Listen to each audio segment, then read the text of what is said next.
विवेक नाम का एक मैकेनिकल इंजीनियर था जो शहर में काम की तलाश में आया था। इंजीनियरिंग मुकम्मल किए 1 साल हो गया। मालूम नहीं मुझे मुलाजमत कब हासिल होगी। उसने कई कंपनीज में इंटरव्यूज दिए, लेकिन उसे कहीं मुलाजमत नहीं मिली। कुछ माह बाद विवेक के शहर में खाने पीने पे भी आफत आ गई। इतने माह गुजर गए, अभी तक कोई काम नहीं मिला और आगे भी कोई उम्मीद नहीं है। इससे तो बेहतर है कि मैं अपने गांव जाकर वहां जो भी छोटा मोटा काम हासिल हो कर लूं। कम से कम भूखे मरने की नौबत तो नहीं आएगी। और बस विवेक अपने गांव आ गया। यहाँ तो कोई मुलाजमत मुझे हासिल होगी नहीं, तो मैं क्या करूं अम्मा? अरे बेटा, तूने कहा था तुझे मिक्सर फ्रिज की मरम्मत करना आता है। कम से कम वो बनाकर हमारा गुजारा हो सकता है। ठीक है अम्मा। विवेक ने अपने गांव में एक छोटी सी दुकान खोल ली, जहां वो मशीनों की मरम्मत करने लगा। वो कभी किसी की मिक्सी बनाता, तो कभी किसी का फ्रिज, तो कभी कोई सिलाई मशीन, और वो अपना गुजारा कर रहा था। कम से कम यहाँ खाने को 2 वक्त की रोटी तो मैसर होती है और रहने को घर भी है। शहर में तो हालत खराब हो गई थी। एक दिन विवेक अपने बचपन के दोस्त से मिलने उसके दुकान गया। विवेक के दोस्त की खिलौनों की दुकान थी। दोनों दोस्त गुफ्तगू करने लगे और एकाएक विवेक का तवज्जो एक मैकेनिकल गाड़ी पर पड़ा। अरे मुन्ना, ये गाड़ी कितने में फरोख्त होती है? वो कीमती है, 1000 में फरोख्त होती है। आसपास के गांव के सारे रईस बच्चे खरीदते हैं उसे। लेकिन तुम क्यों पूछ रहे हो? तुम्हारा कोई बच्चा है क्या? तुम्हारी तो शादी भी नहीं हुई है अभी तक। अगर मैं ये तुम्हें 500 रुपए में बनाकर फरोख्त करूं तो खरीदोगे क्या? तुम ये बना सकते हो? वाकई? हाँ वाकई। तुम बस बोलो, खरीदोगे क्या? हाँ यकीनन। तुम अगर 500 में दोगे तो मैं 700 में खरीदारों को फरोख्त करूंगा और इस गाड़ी की और मांग बढ़ जाएगी। ठीक है, मैं चलता हूँ। अगली मर्तबा गाड़ी लेकर आऊंगा। विवेक अपनी दुकान पर लौटा और उसने गाड़ी बनाना शुरू कर दिया।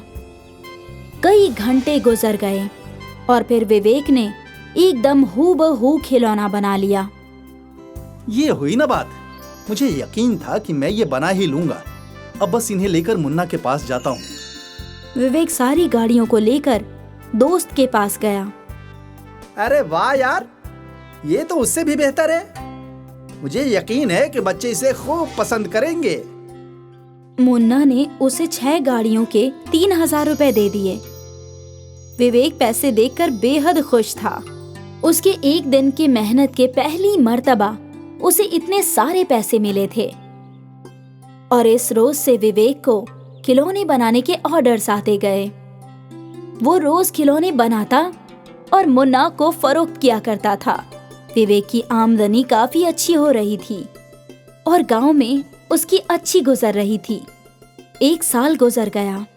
अब विवेक की दुकान बड़ी हो गई थी और उसने काम करने के लिए 2 और मुलाजिम रख लिए थे। फिर एक रोज मुन्ना खुद विवेक की दुकान पर आया। अरे यार, क्या बात है? आज तो खुद यहाँ? तो इससे एक बड़ा खिलौना बनवाना था, तो सोचा खुद ही तशरीफ ले आऊं। कितना बड़ा? एक हाथी जितना बड़ा। मुझे एक मशीन वाला हाथी चाहिए। मशीन वाला हाथी? क्या करेगा तू उसका? वो मैं तुझे बाद में बताऊंगा। पहले तू ये बता, तू हाथी बनाएगा या नहीं? बना तो मैं दूंगा, लेकिन पैसे ज्यादा लगेंगे। पैसों की तू फिक्र ना कर। तू बता कितने पैसे लगेंगे? विवेक ने कुछ हिसाब किताब लगाया। 2 लाख रुपए लगेंगे। ठीक है, ये ले 1 लाख पेशगी, बाकी कुछ रोज में देता हूं। ठीक है। विवेक उलझन में था। उसे एक मैकेनिकल हाथी बनाने के लिए 2 लाख रुपए मिल रहे थे। हाथी बनाने के लिए विवेक ने बड़ा गोदाम किराए पर ले लिया और यहाँ वो और उसके आदमी हाथी बनाने में जुट गए। वो लोग दिन रात मेहनत कर रहे थे और तकरीबन 1 माह बाद उसका हाथी तैयार हो गया। अब ये सही लग रहा है और सही चल भी रहा है। विवेक ने मुन्ना को गोदाम पर बुलाया। देख, तेरा हाथी तैयार है। वाह, ये हुई ना बात। जैसा मुझे चाहिए था हूबहू वैसा ही। ये ले तेरे बाकी के 1 लाख रुपए। अच्छा है, लेकिन कम से कम ये तो बता दे कि तू इसका क्या करेगा। इतने बड़े हाथी को कहाँ ले जाएगा? मुन्ना ने विवेक के कान में कुछ फुसफुसाया। ऐसा भी मुमकिन है क्या? हाँ हाँ, क्यों नहीं। ये अपने आप में नायाब है मेरे दोस्त। ठीक है। तू बस इस हाथी पर पालकी लगा दे।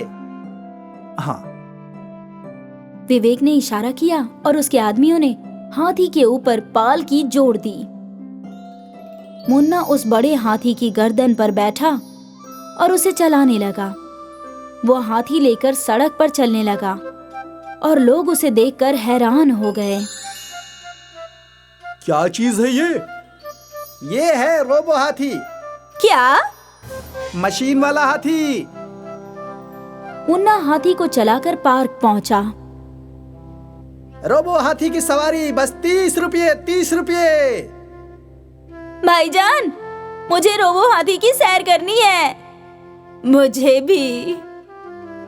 मुन्ना लोगों को रोबो हाथी पे सैर कराने लगा और उनसे पैसे लेने लगा।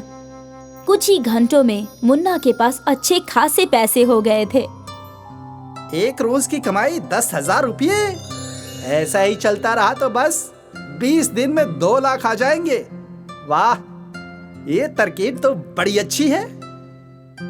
अगले रोज मुन्ना हाथी लेकर पार्क के पास लौटा। इस रोज भी कई लोगों ने सैर की।